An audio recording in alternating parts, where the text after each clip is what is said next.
Third,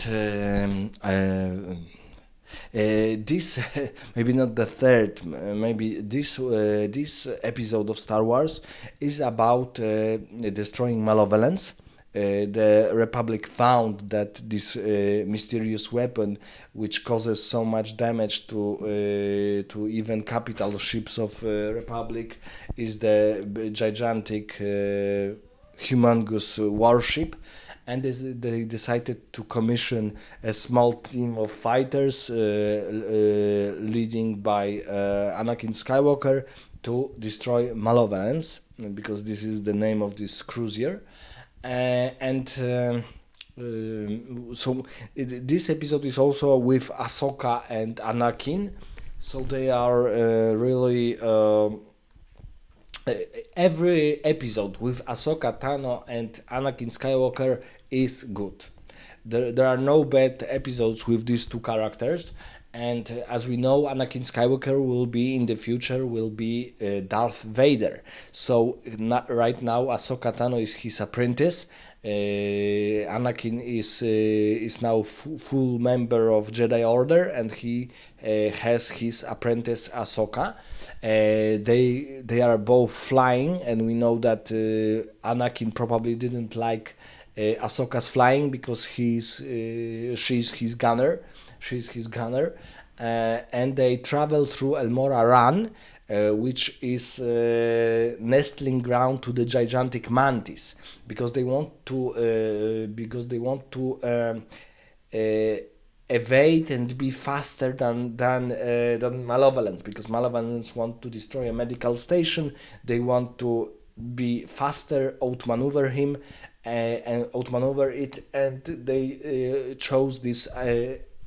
Anakin chose this path, but he didn't know that it is the ground of this gigantic mantis. But we also knew from this part of the series of this episode that on Tatooine, when when Anakin was growing up, he learned from smugglers about different routes and probably different tactics. So that's why he's so good at being a starship pilot, because Anakin is not also a good Jedi Knight, an exquisite Jedi Knight, but he's also a very good pilot, not because of his reflex of Jedi Knight, but because of his knowledge and his abilities learned from Tatooine, from smugglers, from pilots, and different other veterans. So in this episode, we see that they are able to not to destroy Malevolence, but to disable it severely. Disabled it severely. They lost a couple of pilots, and of course we have some unbelievable,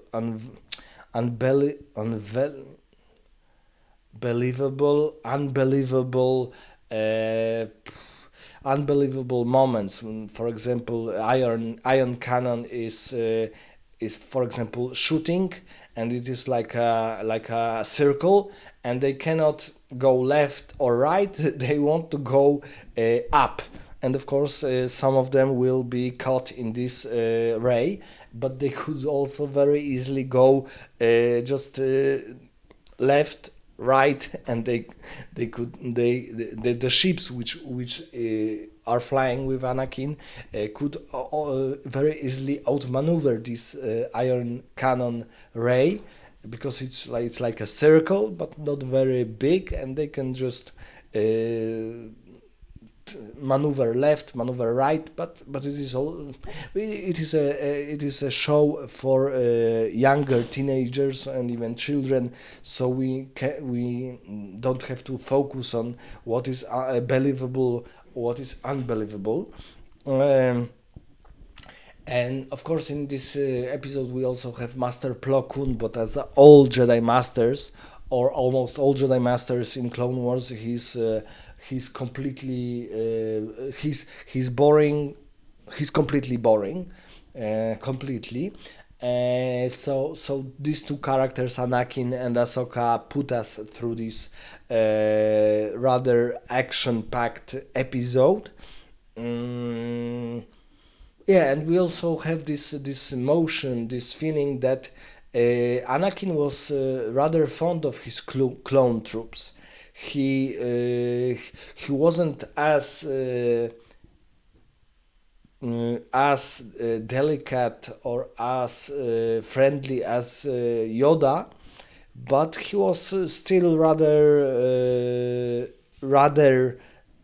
optimistic and rather semi-friendly toward his clones, because some of the Jedi Knights, for example Obi-Wan, they treated the clones like an obvious asset, almost like an indentured service soldiers.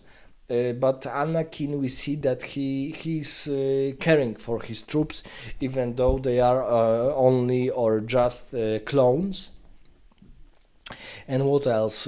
So we see that Ahsoka can influence Anakin. She can influence him in that part, that the original part of the plan was to destroy the deck and the General Grievous, because General Grievous is the main villain of Clone Wars. He's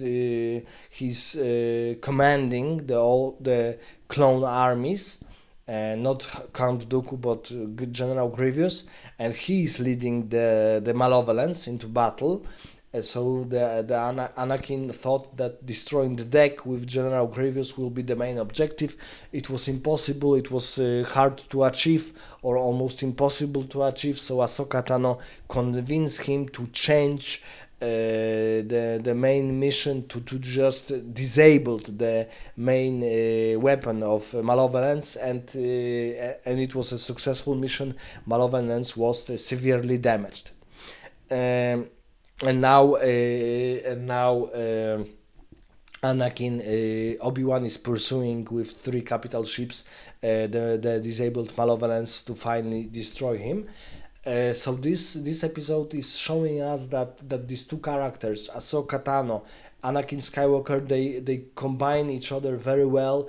They are really mindful of each other, and every episode with Ahsoka, and especially with Ahsoka and Anakin, is really interesting. Give me your thoughts in the comments about this specific episode and the relations between Anakin Skywalker and Ahsoka Tano.